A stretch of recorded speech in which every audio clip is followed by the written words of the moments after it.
Tayo, B, tayo.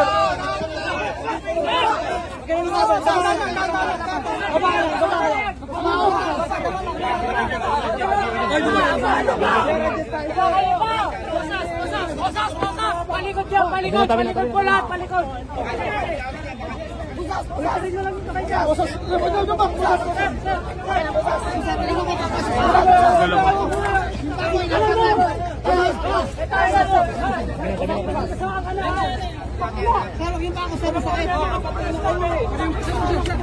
Ayos namin.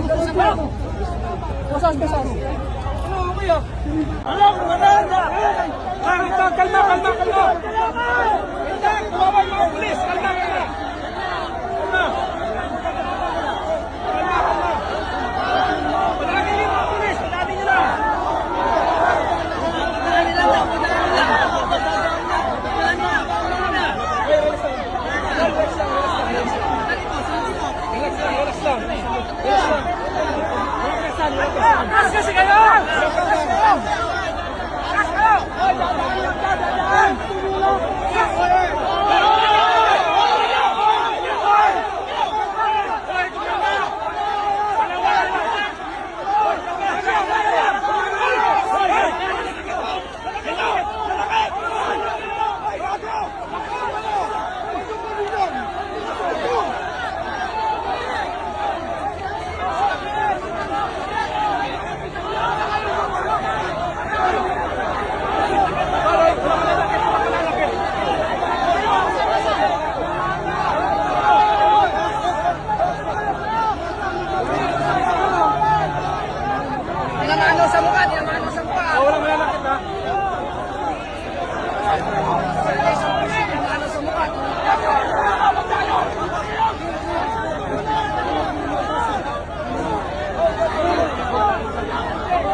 Wala kang gagalaw!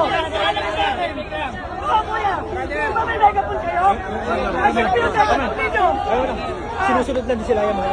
Wala natin saksan. Kuya, susunod ka mga kapatid namin. Kuya, kung may megaphone yan. Makapilis yan, kuya. Maniwala ka sa akin. Kuya, may megaphone yan. Kayo eh. Ano sis pinang megaphone ninyo? Ulak nyo kasi. Kuya, magpakapilis yan, kuya. Gamit ka ng megaphone, kuya. Kung tihaktas yan. Maniwala ka sa akin. Hindi tayo magkakapangyat dito eh. May megaphone kayo.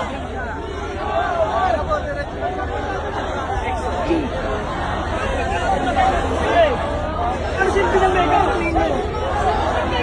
Ayaw. Brother, wala naman ang gugulo rito. Walang ang gugulo. Gamit kayo ng megaphone nyo, kuya. Maniwala ka sa akin. Walang ang gugulo. Dito kami katulad ng mga kuya. Nabalasutas pa kami rin. Wala mang gugulo rito. Gamit kayo ng megaphone. Mga kababayan, hindi tutol ang Iglesia ni Cristo sa pagpapatupad ng batas. Pero tutol kami sa pagbaluktot sa batas, lalo na kung ang layunin ay para pagtakpan ang katiwalian. Gaya ng alam ng marami, si Senator Dante Marcoleta ay nanguna sa pag-iimbestiga sa isa sa pinakamalaking pandarambong na naganap sa ating kasaysayan. Sinimulan niya ito nang siya pa ang chairman ng Blue Ribbon Committee ng Senado. Subalit, pinalitan ng liderato ng kumiting ito. Gayunpaman, itinuloy niya ang paghahanap ng hustisya para sa atin na mga mamamayan. Ang ipinagtataka namin ay kung bakit siya na nagsusulong sa pag-expose ng mga sangkot sa napakalaking pagnanakaw sa Pilipinas ang kakasuhan at ipakukulong sa halip na ang mga na-expose. Ang ikinakaso kay Senator Marcoleta ay plunder na isang non-bailable crime. Sa makatuwid, ipakukulong siya at hindi pwedeng magpiyansa hanggang hindi natatapos ang paglilitis sa kanya. Sa madaling salita ay hindi na niya maitutuloy ang paglalantad o pag-expose sa mga sangkot sa pandarambong na naganap. Pero paano naging plunder ang pagtanggap ng campaign donation? Hindi naman galing sa kabangyaman ng Pilipinas ang tinanggap niyang donation mula sa mga sumuporta sa kanyang pagkandidato bilang senador at mismong ang COMELEC ay naglabas na ng desisyon na walang krimen na naganap sa pagtanggap niya ng campaign donation. Sinusuportahan ng Iglesia ni Cristo ang itinataguyod ni Senator Marcoleta dahil ito rin ang posisyon namin. Nananawagan kami para sa transparency, accountability, justice, and peace. Kaya, nais naming iparinig sa mga kinauukulan na kahit ipakulong nila si Senator Marcoleta, ay hindi kami titigil sa paghingi ng katarungan para sa mga kababayan natin na ninakawan. Gusto naming ipaalam sa kanila na isang injustice ang selective justice. At hindi kami mananahimik sa harap nitong napakalaking pagyurak sa katarungan na hinihingi ng ating mga kababayan. Yan po ang statement ng Iglesia ni Cristo.